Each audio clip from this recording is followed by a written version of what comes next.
Finally I remembered to turn it on. I want to try to do 3 of them today. One that's not on your schedule that I will substitute for the antitrust one.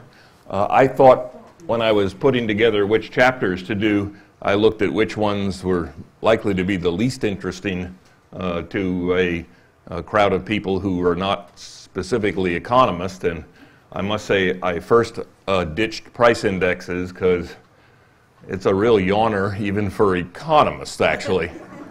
And then between that time and now, we started hearing from people in the House, the Senate, and even President Obama that may be switching the consumer price index to the chained consumer price index for increasing Social Security payments. And it turns out for lots of other things as well. A lot of union contracts have cost of living increases in them that are actually not cost of living, but they are in fact the consumer price index, which I will try to explain in just a moment, does not measure the cost of living. It comes fairly close to it, but doesn't actually do it. And so what I thought would be useful is to come back and just very briefly touch on what the differences are, because you're going to hear more of this. The Republicans are claiming they will not change the sequester, which will, of course, cut back on all domestic programs, including Homeland Security people to get you through to your boarding gate at the airport, the passport office. Do you want me to go on?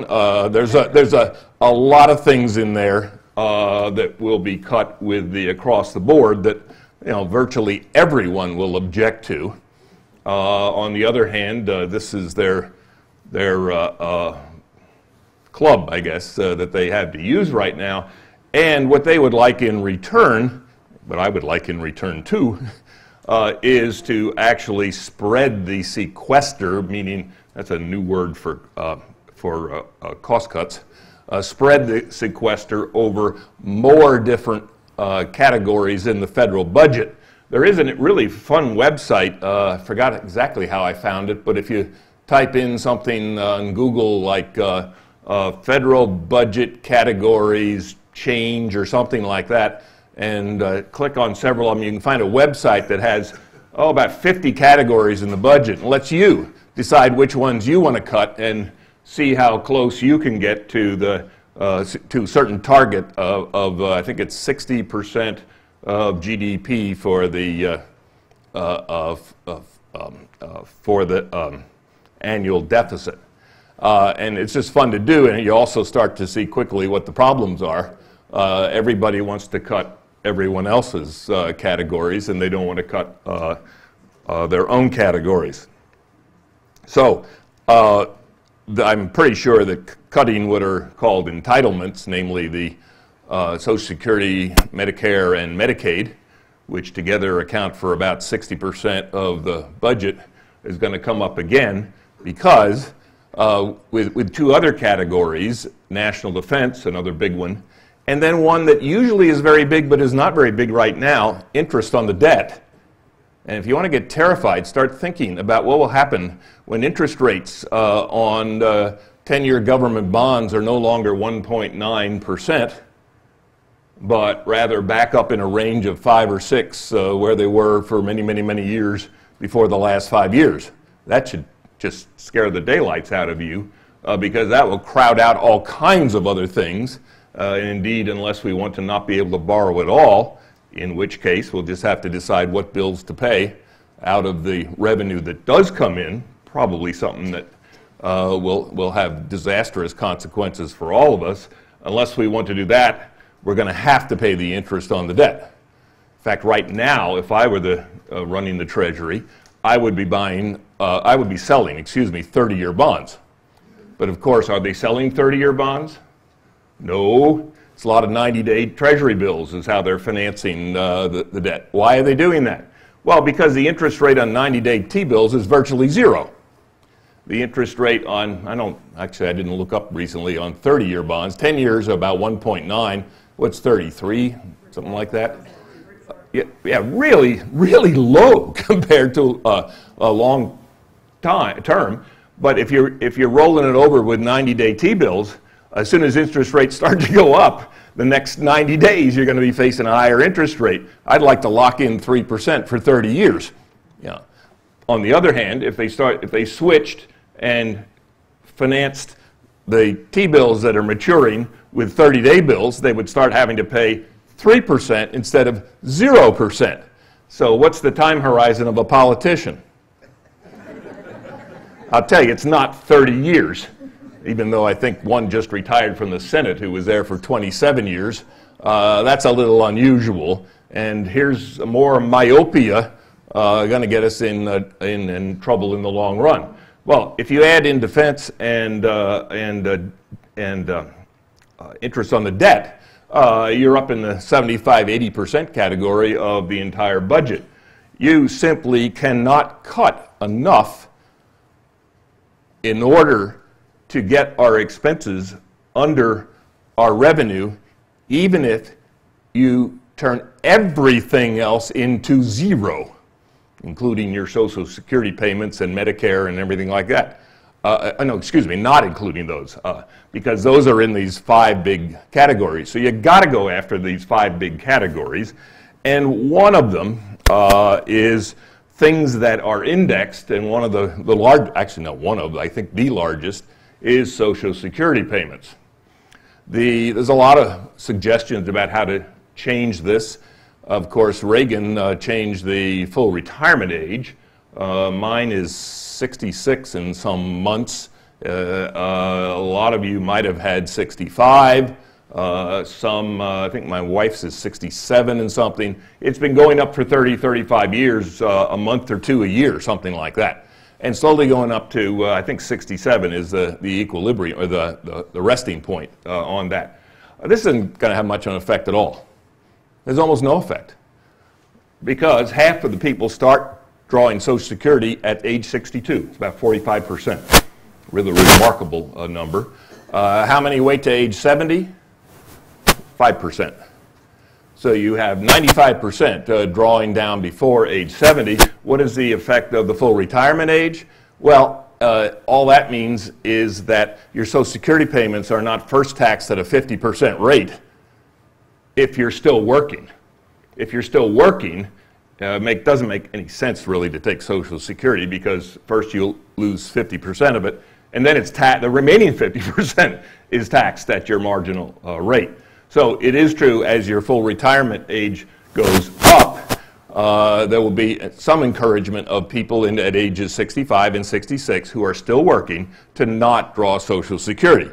But after all, half of them started at 62 already. And by the time you get to 65, I haven't committed to memory what that fraction is, but it's somewhere between the 45 and 95%. It's probably in the 60s or 70% that are already drawing down Social Security. If you want to make some, have some substantial effects, the 62 age is the one that would attract a lot of people's attention. That, of course, gets then into the problem of, well, there's a lot of people who have been in physically exhausting jobs or physically dangerous jobs who at 62 really are ready to retire, even though a college professor would not have any basis for an experience like that. I guess the only disease we're subject to is, instead of black lung, some people used to say there was white lung disease from chalk dust. Probably the biggest danger to college professors is getting shot by a student who doesn't like their grade. There's about one of those every year somewhere in the country. So raising that 62 to 63 or 64, that would have a big effect.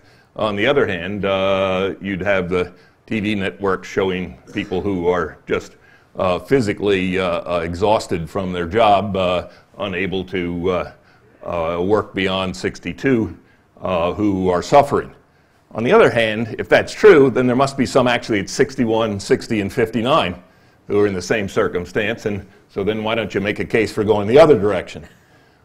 It turns out almost all of these kind of benchmarks are arbitrary. They're absolutely arbitrary. And there's a continuum of how you affect people in all different directions along these. Well, one of the alternatives to changing the age is switching to a different cost of living index, or I would say switching to something closer to a cost of living index rather than the consumer price index. And so you may have heard of this term chained CPI. I think Obama has been actually using it. My guess is that there are very few people in the country that have any idea what he is talking about, because I think there are relatively few economists that have any idea what he is talking about. I put up here the first slide on this. I'm not going to go into all the parts about the consumer price index, but basically the consumer price index, or the idea behind a cost of living index, is to try to keep people from falling behind or getting ahead in terms of their kind of personal happiness. Economists use the word utility. If you ask me to define that, it's you know it when you see it, and you never see it. It's kind of your well-offness, if you will. The way in which, let me switch to the second, whoops, I went the wrong way, sorry, here. The way in which a standard consumer price index is calculated is that we measure what large numbers of people, they actually do this for about 39 different cities, and the one we use is an urban consumer price index. That there immediately you have a problem. No one measures the consumer price index for people on an Iowa farm. And I grew up on a farm. Yeah, we planted 4 rows of sweet corn, and that never went into any calculations because we just went out and pulled it off and ate it, and grew tomatoes, took the tomatoes off the field. That was mostly a potato farm. I don't want to ever see potatoes again. I had not ever had rice until I was about 20 years old. Why would you have rice if you had free potatoes for starches? But my point is, once a year we would shoot a steer and we'd shoot a pig, and I got to watch how they make sausage. That was a really fun thing. But we ate them, and these weren't counted as any purchases. Okay, so first problem is it is an urban index as opposed to a countrywide index. This is for convenience of collecting the data. They have people in all these cities, and they have to keep going around and measuring the price of a can of Spam and the price of 1 pound of chicken breasts and so on. And if you had to do this all over the place, you simply couldn't afford to do it. So let's concede that point and say, okay, the urban represents the whole country. It does represent more of the people, a higher proportion of the people. And I don't know if Nashville is one of those cities. It probably is, because we usually end up about 30th, I think, in population, and they do about 40 of them. So we're probably one of the cities that is included. Well, the way they do it is they go out and look at what people buy, something called the Consumer Expenditure Survey. I have used this for a variety of different research projects. This is an enormous now, I was going to say data tape. Nothing's on a data tape anymore. It's a data file that you can move into your little tiny desktop computer that's bigger than the 1401, IBM 1401 that I first worked on in 1963. That would not have fitted in this room. And now probably have more computing power on your smartphone than we had in those things. So you transfer that, and what's on the data records there is for, I think it's 10,000. I think it's 20,000 families, and they kind of flop back and forth, do 10,000, then the other 10,000. They have a detailed record of your expenditures, down to, do you buy wheat bread, rye bread, pumpernickel? They probably have 15, 20 categories of bread, and think of everything else that you can conceivably think of in print. A listing of all these things fills about an 80 or 90 page book of all the different categories. And then they track what happens to the price of the items in these categories.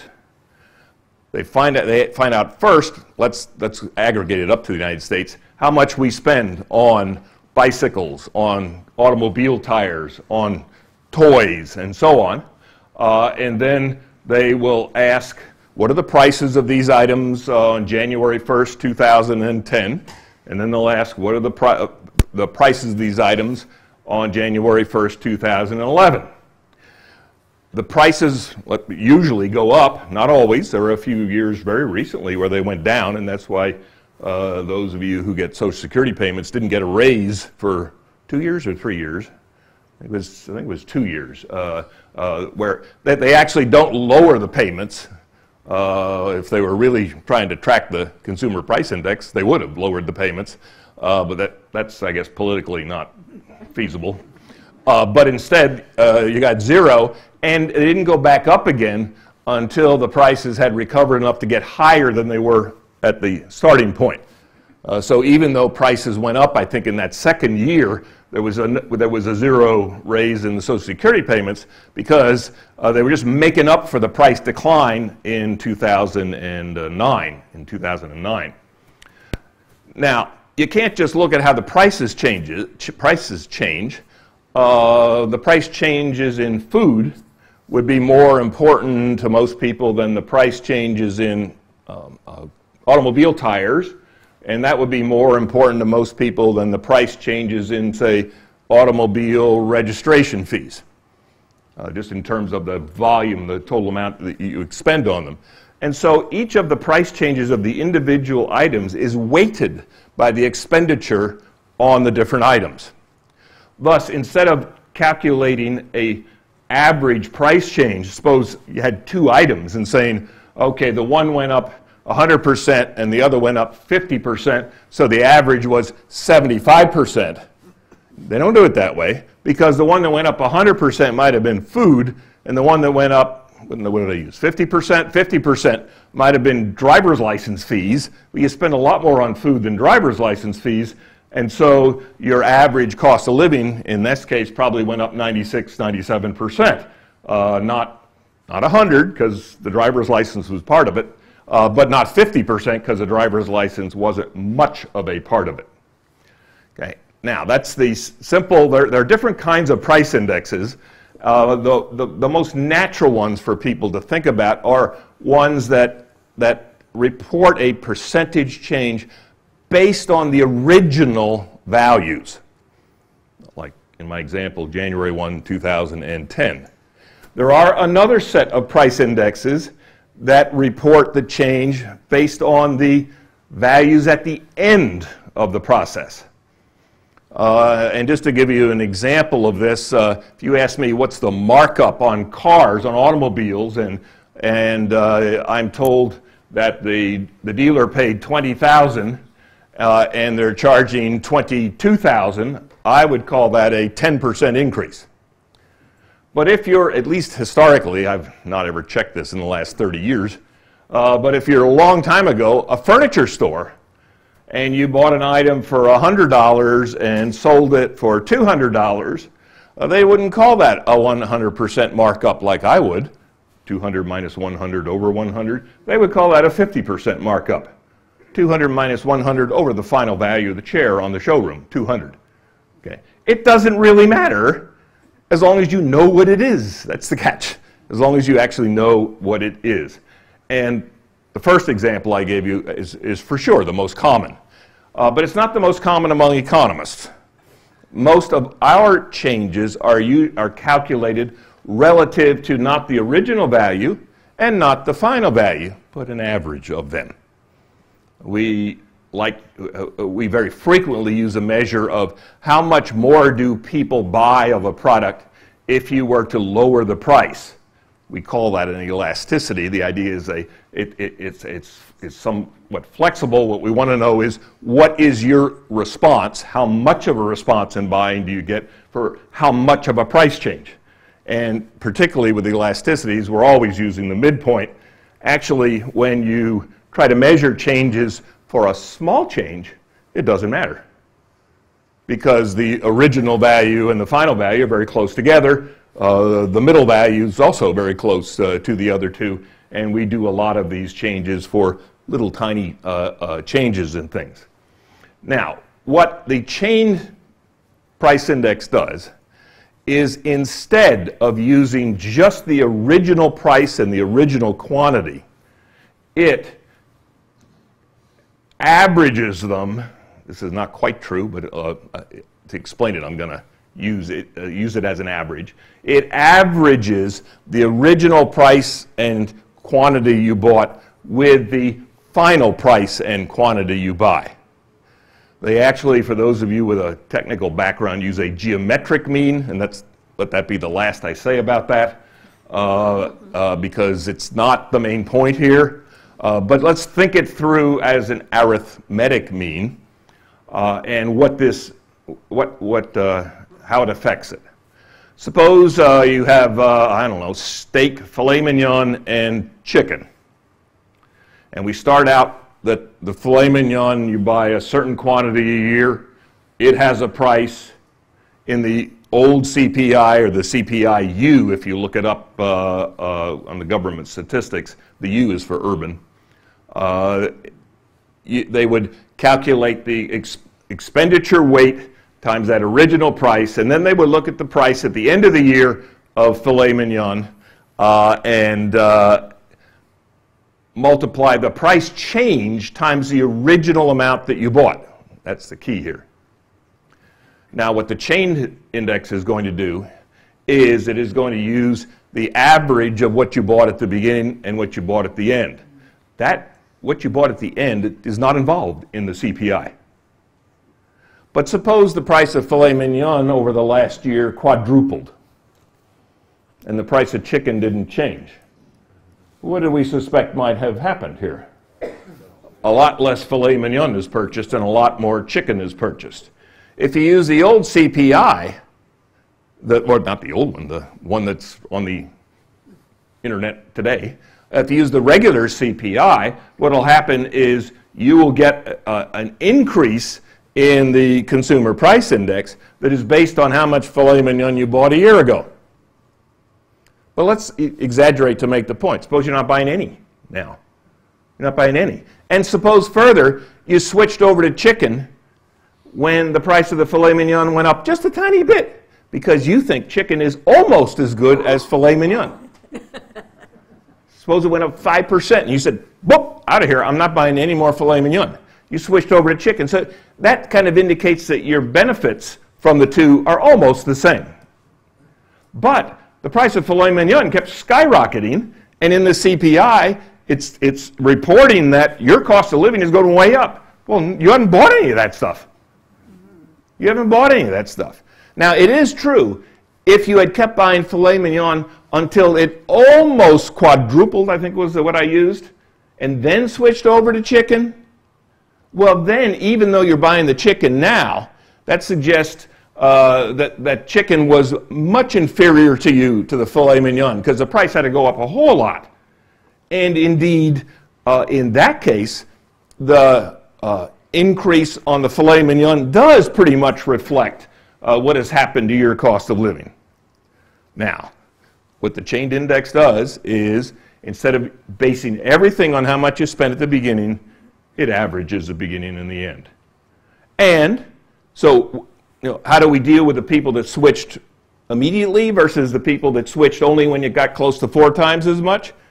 Well, those will all be averaged into how many people are still buying filet mignon after the price quadrupled and how many people have bailed out and switched over. And so you will get an average over all the people. That may not be true for you, because you might say, the price of filet mignon would have to go up by 10 times before I'd switch to chicken.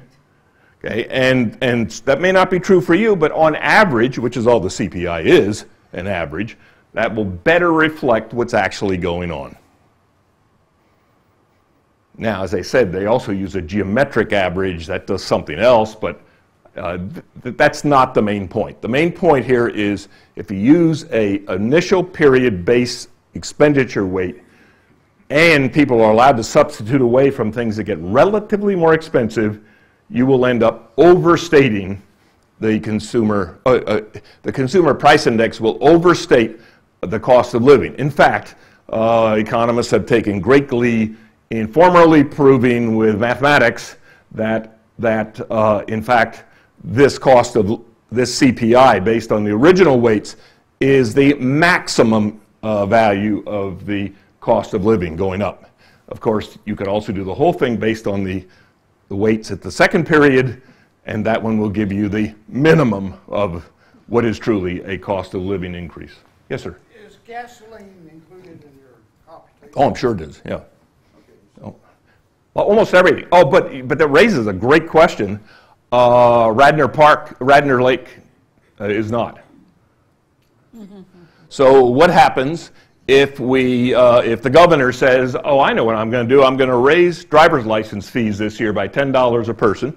I'm going to take the money and expand Radnor Park with it.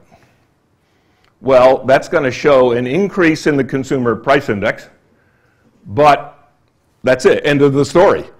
But you may be, as my wife is, we live right over the hill from Radnor Lake. She's a big fan of Radnor Lake. She would surely say, I am way better off now as a result of that. Okay. So, and other people might too, not just people who live right next to Radnor Lake. So lots of things are not counted. Here's one going in the opposite direction. Back in the 1970s, toy manufacturers got the idea of a way to reduce prices. How do you reduce prices? Prices of a lot of toys went down, except that they arrived to you unassembled. Who has put together a bicycle and only at the end realized, oh, I should have put the chain on earlier, right? And this is a thing that you now know, but how many bicycles do you put together in your life? It's a useless piece of information because you don't. I did that actually with a bookcase once.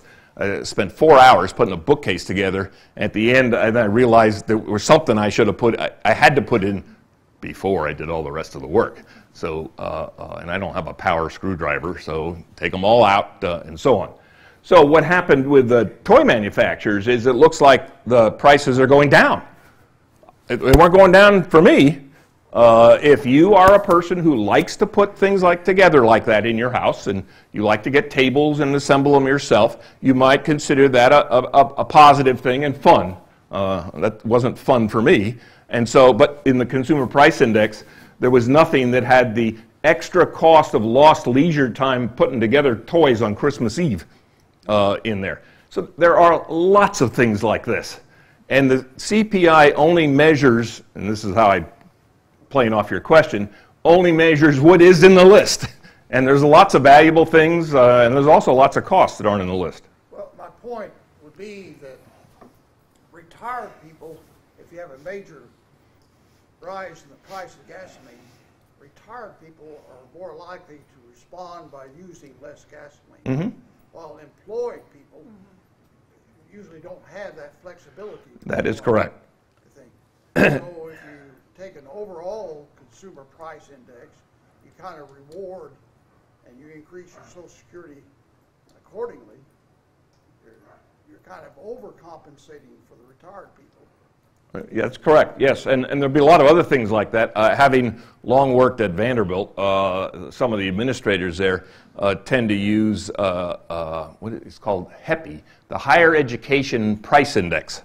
And they would they often would tell us that, oh, your salaries are going up more than the Higher Education Price Index. Well, what is the Higher Education Price Index?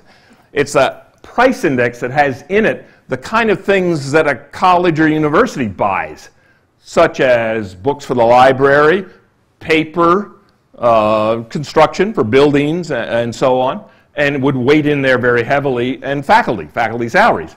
My response always was, I'm not a university. And our family doesn't buy that package of things, and so it's entirely inappropriate to use that to try to argue that, oh, you're getting really good raises because your raises are higher than the Higher Education Price Index. I don't care if library books are going down in price. My family never bought any library books. Okay. But do you have a separate price index for retired people? I don't believe so, but there are lots, to answer that question accurately, I'd have to go through there, but I don't believe they do, and you're absolutely right about it affecting different people differently. Medical services would be another difference. I was fortunate enough to be quite healthy for many, many years, and probably my physician today wouldn't like to hear how many years I skipped having an annual physical exam. And so when your medical expenses are things like your annual physical or getting your glasses prescription changed just slightly, you know, you have some flexibility and more substitution. I'm learning the older I get that the options are getting restricted more because the message I get is you need to have this done or you won't be here. Okay. That is different than I can only get an annual physical every other year. So, a lot of things will affect different groups differently. Employed, unemployed is another important difference. I've been puzzled by the fact that when consumer price index is reported as being very low or not changing much, when for the last year or so I see food prices going up. Now, I spend more attention, I pay more attention to food prices because we eat and I buy.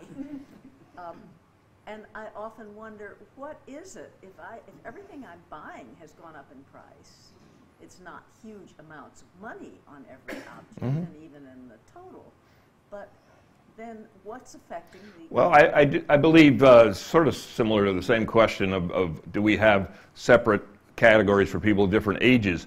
I believe they do give you the changes for the broad categories. They start out with hundreds of thousands of narrow categories, and they're not going to tell you the rate of increase of whole wheat, 1 pound whole wheat bread as opposed to 1.5 pound loaves of whole wheat bread. But they do aggregate them up to, I think it's about 8,000 categories, still quite a bit. And I think you can get the price changes at that time. A good example to illustrate your question was in the fall of 2008. Prices started to decline. And yet the Social Security increase that December, I think, was 4.7 or something like that. It was quite high. And then, of course, the next 2 years it was 0. So what happened? Actually, they use the June 30. They use June 30 as a cutoff of the previous year. So your Social Security check changes on January 1 based on the rate of increase from 18 months ago to 6 months ago. And if you look in that year, 2008, this was when the housing bubble was still pretty high, and housing is a big component in this. And also, the gasoline prices, I think, had skyrocketed to a peak just before that. So then, in the fall of 2008, housing prices start tumbling. They had been going down for 18 months before that, but they hadn't been tumbling. Then they start tumbling. Gasoline prices went way down. And Social Security recipients got a 4.7% increase, and everyone like me is saying, what's going on here? How comes they're getting an increase? I still am not claiming Social Security, but I might have had a different tune if I had been claiming Social Security. So there's two issues. One is to find these categories, and housing would be a real big one. And secondly is to be careful of the timing, because there are things, and I gave you the example of 2 of them that tend to be volatile in their prices, and you may just get the June 30 cutoff. It just could have been the highest price for gasoline in the year. That came back to bite those who got the 4.7% increase that December in the next 2 years, because the base you're starting at now, June 30 of, what's my year, 08, was really high. And so by the June 30 of the next year, we weren't even back up to that base. In fact, the June 30 of the year after that, we were not back up to that base, only because that base was so very high. It's a very good question. Yeah. Any others on this? This is probably more important to you than a lot of other things, so maybe you want to spend more attention on it, more time. For years, I've been waiting to pose this question to someone who likely has the answer. What does seasonally adjusted mean? Let me try to answer it in general terms. You usually find this, particularly with respect to employment.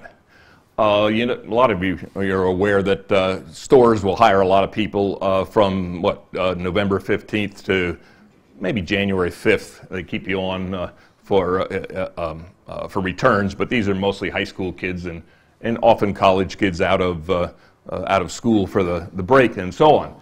Well, it'll look like employment has skyrocketed in December. And what they do is they look over many past years and try to measure the bulge that is just December's bulge, or put differently, the increase in employment that's going to soon go away as soon as the, quote, season is over with. And then they will take that out. Even though employment might have gone up by 500,000, if it is estimated that every Christmas it goes up by 300,000, they will report to you a seasonally adjusted 200,000 number. Okay. There were some over here. Maybe I picked them up with some of the. Yeah. How is insurance weighted? I'm just shocked at how much of my disposable income goes to various kinds of insurance. I don't know the weights. I don't have I don't know the weights of pumpernickel bread or insurance. When you consider, you've got homeowners insurance, you've got car insurance, Yeah. you've got additional health insurance. I mean, Well, you can look in your own now. sort of like Be a little careful. All of you in this room are probably, from the perspective of your grandchildren, grossly overinsured, because younger people know that there is no danger out there from anything, health, car accidents, or anything. And indeed, I suspect many of you have conversations with your children and grandchildren about maybe you ought to get a little more insurance here. So, this is a group that is probably pretty heavily loaded, with one exception. Term life insurance doesn't make a lot of sense for us unless you have absolutely no assets whatsoever and have a bequest motive, but that could still turn out to be a bad investment because it is rated on the basis of your age. And every year I used to have a $200,000 or $300,000 term policy on top of what Vanderbilt had, and every year I would, when the bill came, I'd ask my wife, would you rather have, I remember near the end when she changed her answer, would you rather have $1,000 or $300,000 if I croaked during the next year? And I'd let her pick. Okay. And she would, for many years, because it was less than 1,000 for many years when I was younger, she'd say, I'd rather have the 300,000 when you're dead. Then it got to one time, got about 1,100 or something like that, and he said, whoa. He said, I think I'll take the 1,100. I said, fine. That's the end of our term life insurance. Now, this depends not only on your age, it also depends on your other assets and whether me dying was going to be a financial disaster. She was working and doing as well as I was. So we were in a circumstance where, you're really talking about, are both of you going to die for this? And moreover, as you accumulate more other assets, you can, quote, self-insure. That's what you're doing when you drop your insurance and keep the $1,000 a year, put it into some account, and say, in case I do die, go tap that account, if you will, and that will be the insurance, in a sense. And so usually, older people, let me talk about automobile insurance. As my 4 kids turned 16 and their parents, who said they're not driving till they're 20, realized that they could then drive themselves to hockey practice and everything else like that. And so all of them very quickly got a license. And not too long after that, got cars. Then we talk about what kind of deductible should you have on your car. And they remembered me saying that as you get older, you can self-insure more. And so the time to have a high deductible is when you're older. I have pretty high deductibles on mine. I think 1,000 is the minimum on anything. And the kids, because we made them pay the insurance premium, they wanted the high deductible too, and I just said absolutely not. No, excuse me, I got that backwards. Kids might want to have a high deductible, a low deductible, because if they have any kind of an accident, they're in big trouble. They have no money to pay for it. Yeah. And I made them all get a high deductible policy. Why? I said, this will make you a little more careful. Did they Just, own the car, or did you? That varied, but let's put it this way, I controlled the cars. They were all, 3 of them were my mother's cars. Now, did any grandparents here whose cars have gone to grandchildren? This is pretty common. I usually ask this in classes with students. A lot, way out of proportion transfer. There could have been another chapter and a whole lecture about the lemons market and used cars and how you don't know how good a used car is. And my mother's 3 cars all honestly did have under 10,000 miles on them, even though they were between 6 and 9 years old, and no one would believe that. Because no one would believe that, the idea of the lemons is because no one would believe that, then no one would pay the right price for it, and indeed they'd bid lower. So what would happen then? Well, then people would have good cars that have been well maintained, and my mother sent hers to be maintained every 3 months, whether she had driven it in between or not. I think that sometimes she only drove it home from the previous time it was at the garage. Yeah. And these were in really good shape, except that after a while the tires rot, just sitting still. So we knew that these were pretty good cars, and I wouldn't want to try to sell them on the market used because nobody would offer me what they're for because they'd say, 8,000 miles, right. It's 108,000, isn't it? And I said, no. I said, yeah, you're really a good liar. You're almost convincing. Yeah. So what happens is people that have more information and know it's a good computer car or something like that, they don't sell it on the open market. So that means what cars are available used on the open market? The ones that really have problems. And that reinforces the low bid that you gave to begin with because you were suspicious. George Akerlof, who is the husband of Janet Yellen, she's the vice chairman of the Fed, won the Nobel Prize for this idea of missing markets. And it's not just cars, it's any kind of thing you can't evaluate very well. And it is a case he added to our list along with externalities and some other things of, well, maybe the market doesn't work here. And we might need to figure out some way to help the market work. Now, we do have some warranties help. I think my wife today is getting a 2012 used car evaluated for $250 at a garage. That's another way to try to deal with this, to make sure it wasn't in New Jersey last November, was it, or September?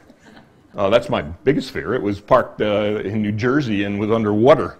Because otherwise it looks like a real bargain, and you're kind of wondering why is that?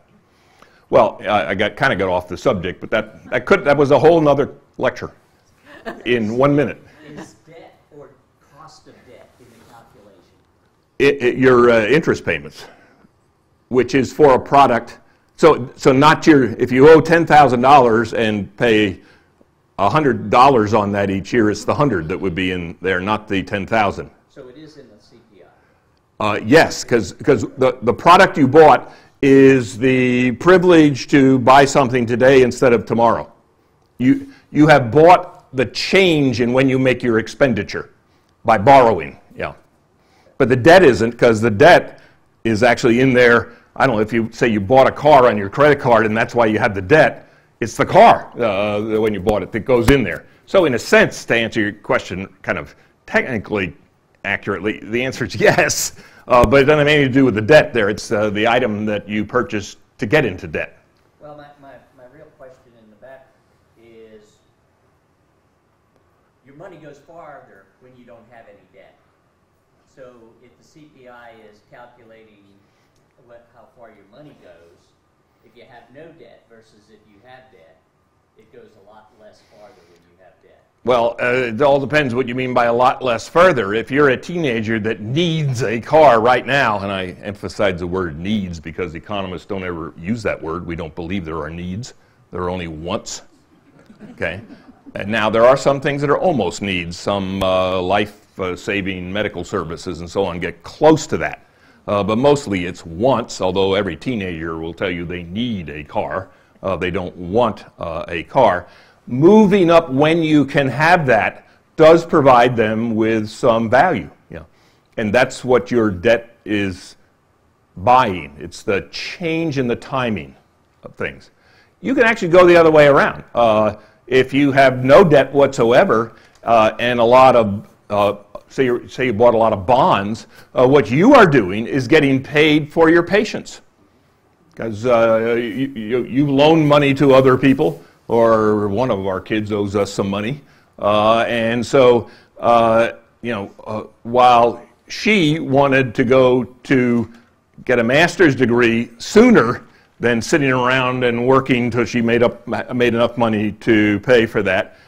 My wife and I said, oh, we don't need this money right now. Let's earn some interest off of Laura. And so we'll loan her the money, to be sure, at a lower rate than a bank would have loaned her the money. And so we'll get the benefit of being rewarded for our patience, if you will. You know. So that's the product that you're trading. Timing is the product. Sometimes the products are hard to visualize, actually. Yeah. What about credit card rates, interest rates? Is that included? What about them? Is that included? Oh, that would be, yeah, that'd be an interest charge, yes. And if what you're alluding to is their 18 or 22% rather than the 5% you can borrow for at a bank, that's simply you decided that you don't want to go talk to the bank, and so you're paying all that extra amount for the ease of putting it on your credit card. I don't think I have ever paid a cent of interest on a credit card. At one point, well, actually when I got divorced the first time, no big surprise, I had to go to a bank and get a substantial loan. But its rate was way below the credit card rate. Okay, and so I decided my time talking to the banker and trying to assure the banker that I could pay the loan back was worth the difference, the spread between the two. My kids don't seem to, they must be much busier than I was because they don't seem able to go to the bank. And well, if I were a banker and I looked at their jobs, maybe I wouldn't loan them any money either. And so that's another thing you get with a credit card. You don't have somebody reviewing carefully reviewing your prospects of paying it off. Although one of my former PhD students works for Visa, and his job is simply to develop these models where they try to predict who's going to default. And they try to find out everything they can about you, more things than you would think of, and try to find something that, oh, look at this. This is really highly correlated with people who default. And then they will start using that as a criteria, not so much to decide whether you were allowed $300 or $450 on it, but whether you had the card at all.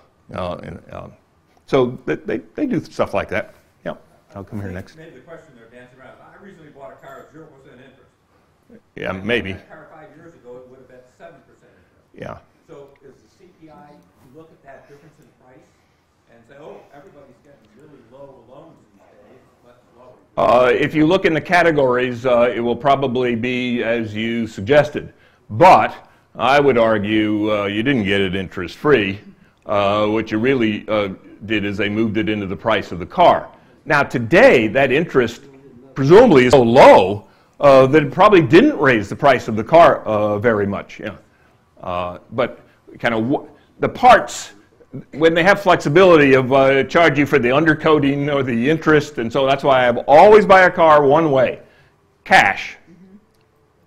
No trade-in, no undercoating, no nothing else. Because then you know what you're talking about. Actually, then it's unambiguous about what you're negotiating about. The problem with that is I get stuck with all these old cars. Some of which I've given away, some of which have gone to my kids as well. It's hard to give, although I found I have for 16 years I've driven a black Mercury Grand Marquis, basically a police car. And the first one I had, I called up all 4 kids, free car. Nobody took it. My second daughter said, I'd love to take it, Dad, but I don't have a ski mask to wear while driving. Finally, actually, my oldest daughter did take it. 6 weeks later, she called back and asked if I still had it. I said, sure, I haven't driven the new one. I bought a new one, identical to it, absolutely identical. It's the one sitting over in the parking garage now. So I didn't drive the new one. I kept driving the old one. The dealer was kind of shocked when they call you 4 weeks later and say, how do you like your car? I said, it's fine. Does it drive well? I don't know. I haven't driven it. I thought the lady was going to throw the phone down. She was, oh my God, what's the matter, sir? What's happened? I haven't needed it yet. And indeed, my actual point there, and I try when buying cars, to make it the most unemotional decision, and that's what they don't want. They want you, right now my wife is looking at convertible Mercedes. Oh my God, we haven't gotten around to, often she will pick out a car and then I'll go buy it because I'm better at walking away from it. I do have to deal with going home and saying, well, I'm sorry we didn't get it, and that's happened. But that's just you want to keep your emotions out of the decision. But the point was, when you aggregate everything up to the overall consumer price index, it won't matter whether the interest charge is higher or lower and the car price offsets it higher or lower, because they will get aggregated together as you go high enough. There was a question in here. Besides Social Security, and you said some union things, what else is tied to it? Oh, gosh. A lot of other things. So There are a lot, but there's a lot of union contracts that have COLA clauses in it. Oh, well, in my last job, kind of running the American Economic Association, one thing I bought every year was 35,000 hotel rooms in one location over 3 days. And a lot of the hotel chains, and these were Hyatt, Hilton, Marriott, Sheraton, and so on. Even sometimes Ritz-Carlton would come in. So last year in San Diego, we negotiated a price of $110 a night, which, if you've stayed in those hotels in big cities, is a pretty good price. In fact, I think the back of the doors was 300 and something for them. They always want to bid. We'll bid 110 plus a COLA clause, cost of living. And we always say, nope, don't do that. We will only bid firm prices, but I will show you how to calculate that with the cost of living that you want to use. That's a little patronizing and sarcastic. That's what I was intending to be. Meaning, what we're not going to do is let you, we're out 7 or 8 years. 7 or 8 years later, argue about what cost of living index we're going to use, when it starts, when it ends. I mean, that's all kinds of stuff to negotiate. No options here. Okay, and that's why we always negotiated a firm price. How do we get those low prices? Partly it's bringing all those rooms there at one time, but more importantly, we have our meeting over the weekend of the year that is the worst weekend for hotels in the entire year, the first weekend of January. And almost every time they have this little dance until finally I say, look, I know that you know that I know that you know that without us there, you're empty. Empty. And I go to these hotels. I was in the main hotel in San Diego on the 2nd, and I was walking around, nobody, absolutely nobody. I was on the top floor. Elevator never stopped between the top and the bottom. Then our 11,000 people come in, and I'd have to go up to my room. It'll be 16 stops till we get up there. And the place is completely full. And then the day after, I'm still there, walking around, empty, really empty. So all we need to do is give them enough money to cover washing the sheets, the little shampoo, and the soap bar or something like that, which they often say, well, that's about $70 a night. Really? Really? Yes, You could have a change CPI that was just dealing with things that retired people tend to spend. Oh, yes, absolutely, absolutely. The catch is that probably in the 20,000 households that are sampled, you're going to, I don't know what fraction of those would be retired, maybe 15% or 20%, I don't know. So your sample size starts to get smaller is the problem. Then if you want to characterize them some other way, retired college professors, by God, they probably only have 40 in there. I did a study of sporting event pricing, and I used season tickets and single game tickets were two categories that I was using in there. Well, people who buy season tickets, there aren't that many of them. I'm season ticket holder of the Predators, and there's 7,000 or 8,000 of us. How many people in Nashville? Ooh, that's a kind of small fraction. And then when we add in Birmingham, Alabama for the hockey, that adds all the people, but no more hockey tickets.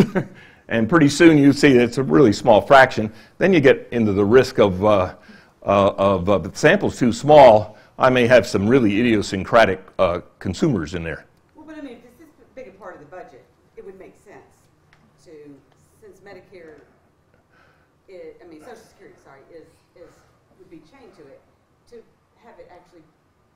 Yeah, it could, and they may do that. I don't know. And but be careful what you wish for. because, you know, as my wife and I are moving into retirement, we've often had these conversations of, whoa, are we lucky? Particularly with respect to taxes. You know, if we were not retiring, we might be paying a lot more in taxes, but we're retiring at just the right time. We're really lucky. And the same thing is true with what you buy. The stuff we're going to continue to buy may or may not be stuff that goes up faster than the average. And just, you know, just be careful. And that would be the reason why you want to look at some of the individual categories. Now, the one thing we do know is that retired people consume more medical service, and the other thing we do know is that always goes up faster than the average. You know. But as a group, we may buy fewer red sports cars, and they may be going up pretty fast too. And so the question would be how many red sports cars and other things, or what frustrates me with my kids, drinks at bars. I'm guessing as a group, our average is way below the average of my 4 kids who are 26 to 38 years old. And maybe those things are going up really high. And my wife and I actually, since we now drink almost nothing, there was a comment not long ago, and boy, eating out has gotten cheap.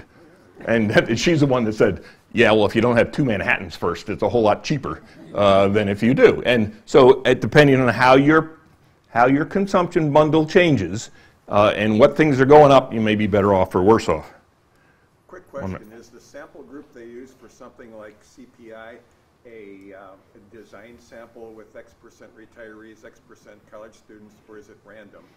I don't know the answer to that. I would presume it's stratified, but I'm not sure of that. Okay. If you would like to learn more about this,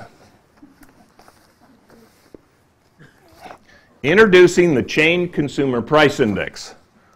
Only 53 pages of information about the chained index. Here's some information about it. Probably more than you want to know. But if you would type it in Google, introducing the Chain Consumer Price Index, this was the document, this is 2003, that was written when they started the chained index, which was around 2005. Oh, one other catch with the chained index. If you're going to use the expenditures at the beginning and the end to weight things, you got to wait until after the end to get the data. So indeed, the way it's done today, they could not switch to the chained index, just switching to it.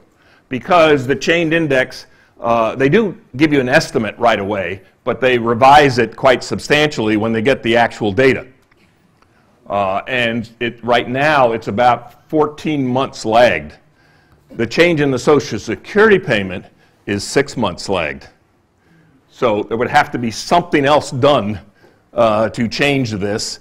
More frequent consumer expenditure surveys could be done, or the Social Security change could be lagged out more than it currently is, but something has to give. But that is to them that's important because you can't get the data. You can't get the data before the data exists is the problem.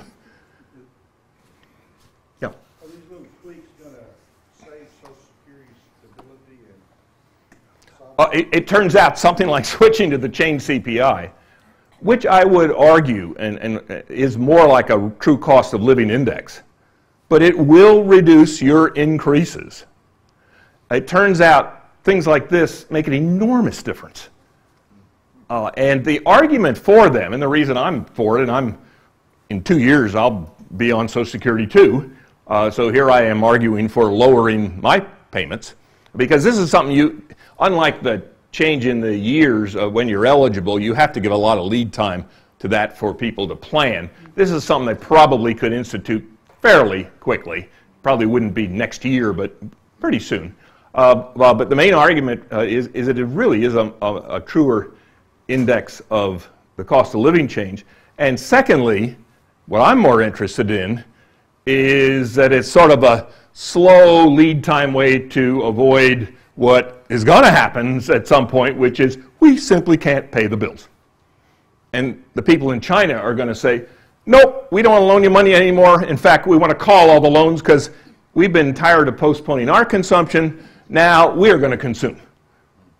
You know, I keep asking my kids, why do they think the Chinese are loaning us the money? And then the foggiest ideas, because they want to consume a whole lot in the future. They are more patient than we are. Well, their patience may run out at some point. Mine would, with my loans for the kids. They have a deadline on them. And I said, at some point, they're paid back. And if they aren't paid back, the will's adjusted.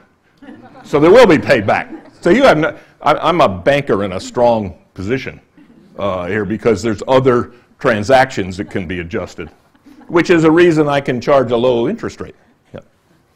So if they're going to use this chain CPI on payments for Social Security, are they going to also then use it on the income tax brackets? Because it's not fair. Yeah, yes. I think they've actually talked about doing the same thing with the income tax brackets. And that, let's see, so that will slow the brackets going up. Mm-hmm. So that will, what will that do? Raise more, so that'll keep the bracket points lower, so you'll get into a higher bracket faster. So I think that will raise more revenue, but not generally from, not as a generalization from the retired people. That'll be more from actually people in their 40s and 50s at their high earnings. I think they're raising the brackets. Or do you use a CPI to raise the bracket? Oh no, I said it wrong. You're absolutely right. Because when the bracket goes up, I stay in the lower rate longer. That's right. And so this works in the other direction and would have to be offset against the lower payments and would make the change less punch to it. Well, you don't want to be in a situation where you're out of sync. I mean, you don't want to have the CPI and the income tax brackets and this new chain thing on the lower. If your goal is to index them to the cost of living, and let me emphasize that that's my goal, but you could have a different goal. You could just say the retired people should get lots more of the money. Or the retired people should get less of it and save more for the next generation. So you could make an argument, Social Security payments should go up 10% per year. Where did I get that? Nice round number. I just made it up. And there is nothing, my point is, I think there's a reasonable argument for trying to do the cost of living, but you could also argue retired people are less well off. They're the ones that build all the bridges and highways here, and the young people should pay us for the bridges and highways. Which, incidentally, is something always to think about. Every time I see this, we're handing the debt to our kids. I keep thinking, yeah, and we're handing them all the bridges and roads, too. I'm willing to pay off the debt, but they have to buy the bridges and roads from me. Yeah. Meaning, we are not just passing on the debt, we are passing on assets as well. And it's not just bridges and roads, it's the whole infrastructure, the airports and everything that we have built. Yeah. I expect most people in this room have submitted grant applications to federal agencies. And I expect that on the budget page of those grant applications, there's a column where you put the cost of living increase. And I'm of the opinion that to suggest that the grant applicant build in a cost of living index further fuels the cost of living. And I wonder if there's any sound economic strategy to index the cost of living index in such a way that it puts the brakes on the That is a great question. I've taken way more time on this than I had thought, but I want to spend time on what's of interest to you. But that is a wonderful segue to let me try to do the one other one. I'll skip the trade liberalization one, which I can almost do in a minute. If you will let me turn to, was the picture of Greenspan earlier? Must be. Here we go. Let me try to do this really quickly. Monetary policy. Monetary policy is in Friedman's book too. This one I think he got all wrong. It's the only one he got all wrong. And quite conservative economists today are the ones that would say he got it all wrong, interestingly. One of those people is John Taylor. Picture of John Taylor. When I worked in the old executive office building, he had the office right across the hall. His door was always open, and he was always in there, and I was wondering what he was doing. Now I know what he was doing. He was developing the Taylor Rule. The Taylor Rule is what, for 25 years, monetary authorities used to try to regulate monetary policy. What happened prior to 1980? Well, part of the time the Fed was listening to Friedman, didn't change the interest rate at all, depending on whether we had a recession or an expansion. If you don't try to do any adjustment, just let the thing work itself out. Suppose there's an increase in demand, pushes up prices. Now here's the key. Everybody that sets a price doesn't change it daily. They look ahead to try to think what the inflation rate would be, the COLA that you want to put in your grant, will be over the next time period. If you know the Fed's not going to do anything to control it, what the heck is going to happen? I don't know. I don't understand all these market forces very well. I better put in a high cost of living index. Okay? Some of the time period in the 50s and early 60s, we had a Fed that took a different approach. Every time there's a change in inflation, let's change the money supply, or change, at that time it was the money supply, or change the interest rate. Without getting into details here, those two things can do the same thing. And it was just which was the direct policy tool. And the way they did it was randomly, all over the place. So what would that do to expectations? My God, what's going to happen? So you're the businessman setting prices again. I better set them really high because prices may go up in the future.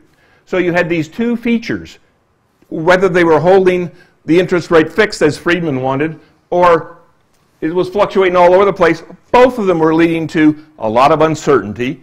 And Robert Lucas, who has won the Nobel Prize for this idea, in '76 is sort of the originator of this model where business people aren't stupid. They look ahead. They know in setting the prices, they're setting the price for next year and the following year. When I sell journals at the AEA, we don't change the prices any more frequently than every 3 years. So I have to try to predict what it will be, what the COLA is for the next years. And consequently, this led to a lot of fluctuations. Let me show you on the chart here. There. What that is the change in GDP per year. You see it's from World War II up to the big line is about 1982 when things changed. And the thing to look at is how the blue line goes up and down and up and down. A high, what's called an amplitude in the diagram. After 82, the average is about the same. It's about 3%. We've had a long-term growth rate of about 3% for 60, 70 years. Not this year, negative right now. Well, last quarter, that'll get adjusted because that's defense cutbacks. Without defense cutbacks, it would not have gone negative in the last quarter. But look at how it changed after 1982. The Taylor Rule was designed to deal with the wide fluctuations because if you don't know where the economy is going and you're a business person, you raise the price to cover yourself. And that creates inflation. So what Taylor said, his argument, was that you shouldn't just hold the interest rate constant because there are ways to correct both recessions and inflations. So how do we do it? When there's a lot of inflation, you jack up interest rates until business people say, wow, it costs too much to borrow the money. I'm not expanding no matter what. And that will slow things down. Consumers pay higher interest rates, have no money left to buy toys and cars because they're paying it in interest. Australia has a mortgage system where basically all houses are adjustable rate mortgages. They don't have fixed rate mortgages. This allows their Fed to change interest rates and change your mortgage payment next month. Well, this gives them, this is pro and con. It might depend on how much confidence you have in their Board of Governors.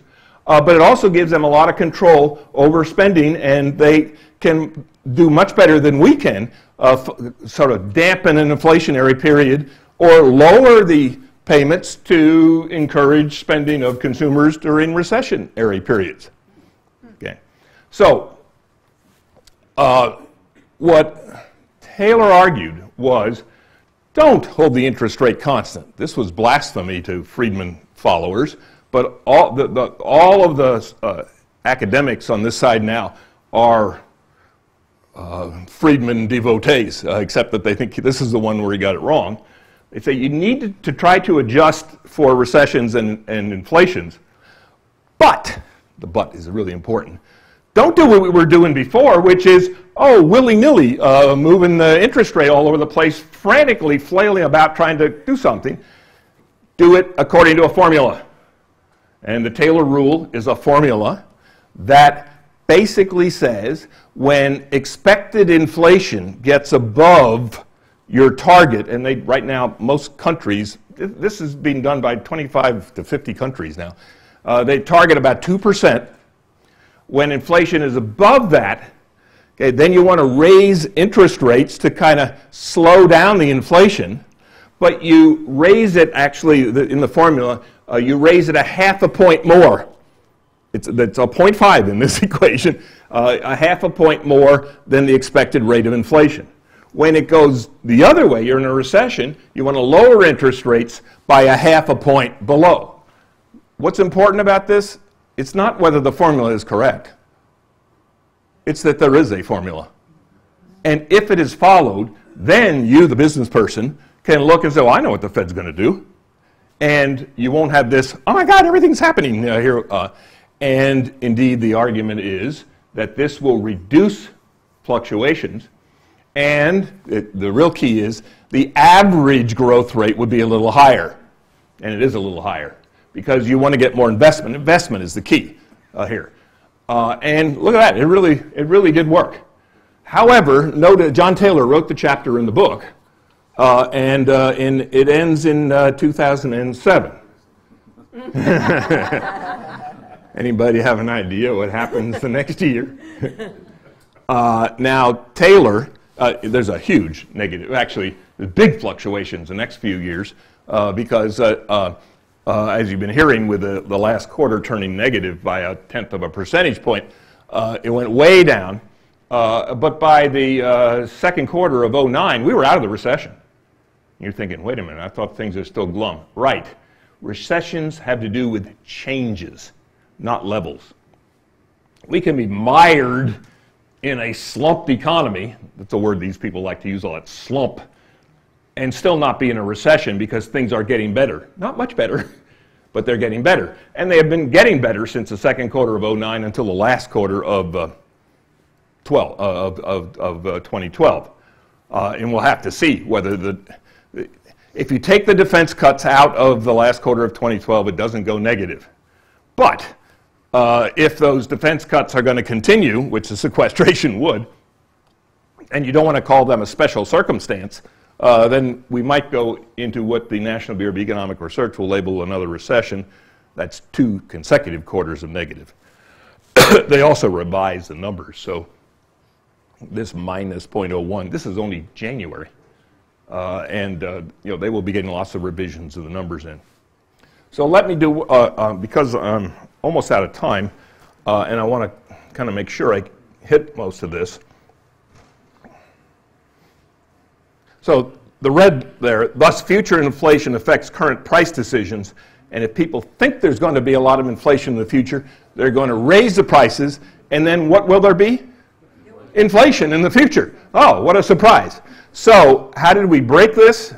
Well, that very tall economist, not the tallest one I've known, my econometrics instructor in graduate school was 6'8", played basketball for UCLA.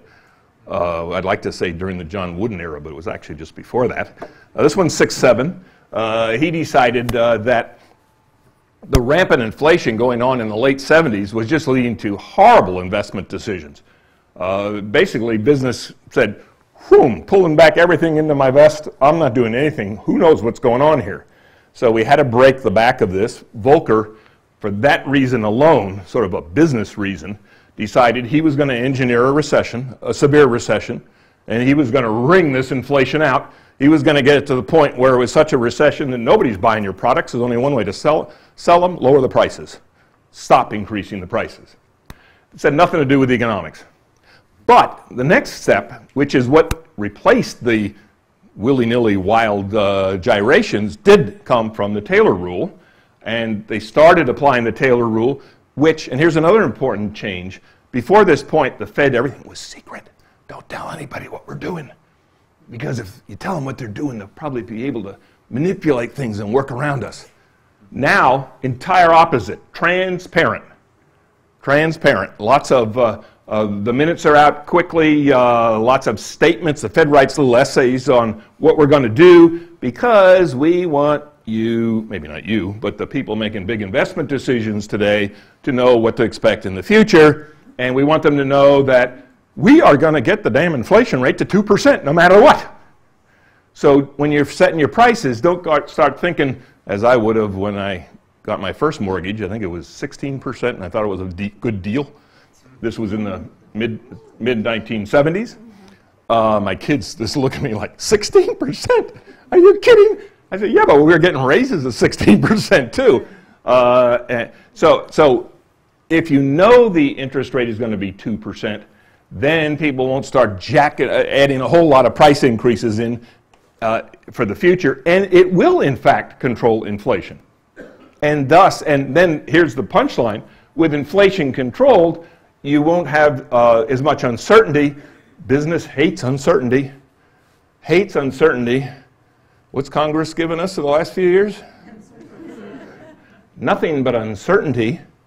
And I think if we could ever get this solved in any way, I'd like them just flip a coin for whose proposal you accept. Actually, the growth rate would pick up enough that whoever thought they lost in the whatever deal is made to get out of sequestration to increase the debt ceiling, whoever thought they lost will more than make up for it with the growth rate that will come as a result of that. I think it was pretty clear that that's what affected the tax settlement on, was it January 1st or something like that? You started to see the media realizing that if there is not an agreement on changing the taxes, the stock market would tank, and the people with 450K plus of incomes were going to lose more in the stock market than they're going to lose in paying the extra taxes. All of a sudden, paying the extra taxes doesn't look as horrifying as it would if you could also have the stock market going up. Well, turn it on its head. In the 30 days since then, the stock market's gone up 6.5%. That's going to cover a lot of those taxes. But not all, not if you're Mitt Romney, but if you have $1 million in income instead of $20 million in income, it will cover a lot. So how do economists figure in this? Well, there I list all the professional economists who have been on the Federal Reserve Board. Bernanke was the editor of the American Economic Review before he went on the Fed. When the accountant we now have started working for us about 6 years ago, she came in one day and her predecessor had given her access to all the emails, and she comes running over to my office and says, "My God, I got an email from Ben Bernanke." I said, "Yeah, probably 300 of them. They probably all say, pay so-and-so $500 for doing this for us." And I mean, they were all just administrative transactions. They were not he wasn't telling her what the interest rate is going to be or anything like that. Janet Yellen, who I mentioned earlier, she's the one who's married to George Akerlof, the Nobel Prize winner for the Lemons article. She was formerly the president of the San Francisco Fed. She's much of an economist as I am or any of these other people. Roger Ferguson was the deputy under Greenspan. Greenspan finally got his PhD when he was about 60. More power to him. He didn't need his PhD to do everything else he did. He was chairman of the Fed when he got his PhD, which is, I'm not sure I would have wanted to been on his committee. You might have thought you're under pressure. Yeah.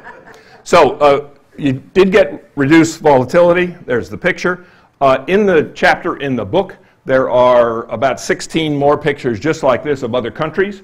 Lots of their reserve banks have adopted the same thing, and you get pictures the same way. You're probably thinking, what's your story for 2008, 9, and so on? And there's quite a debate about that. 3 years ago, in the beginning of 2010, Bernanke gave a lecture at the American Economic Association, and he argued the problem was that regulation failed. We were giving loans to people where they could not make their monthly payment. Well, why would you do something like that? Well, they had a $10,000 set aside, and the argument was, pay your monthly payments out of that, and then when it goes down, sell the house. And the house will be worth more, and you'll have more than you had before, and you can buy a replacement house. This works only if you believe in Ponzi schemes. Now, just think about it. If you believe that housing prices are going to go up forever, what proportion of people's income are they going to be spending for housing?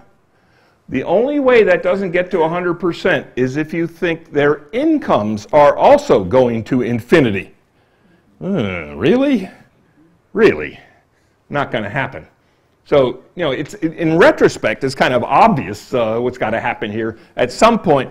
But maybe it's not now. The people that got into the housing market in 2000 and got out in 2006, whoa, they did really well.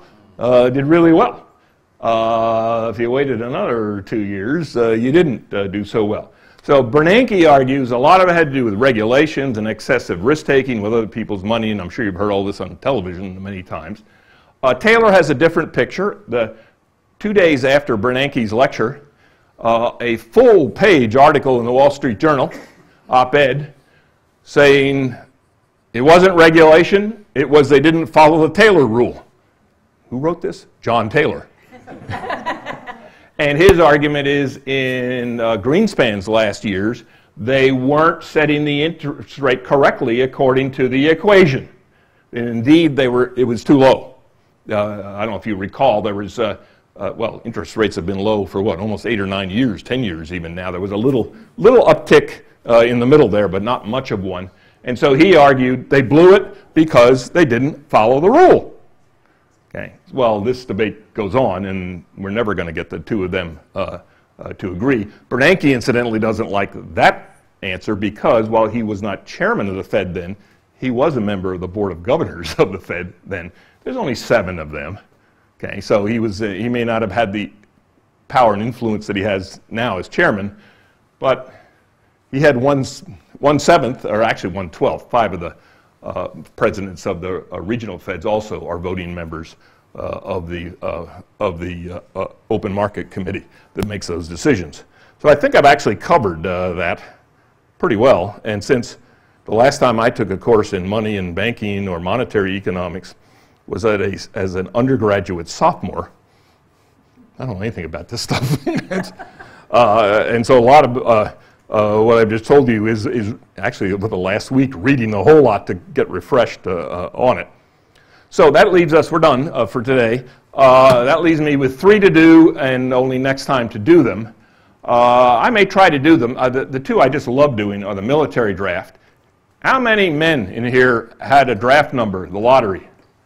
Wonderful. When I do this at a college, I get 1 or 2 of the faculty that raise their hand. So I have a wonderful little game to play with you. I was in the lottery as well. October, I believe, of '68, the most watched TV show of all time. The people on Sunday night are going to try to tell you that when you're watching that football game that this is the most watched TV show of all time. That's a blatant lie. You have to measure it relative to the population, to be sure. Everybody was watching that show because the stakes were much higher than a damn trophy. It's whether I got shot at. And everybody had an index card, and they had all their friends' birthdays. You know your own birthday. I was 53. Not good. So I want to do the military draft, and the airlines are probably the best one. So I think I'll leave the trade liberalization. I can give you a 1-sentence summary of that one. And then the last day, I was asked to do the stuff on sports economics. That's not in the book. but it's been a lot of my research, so we're going to do college sports.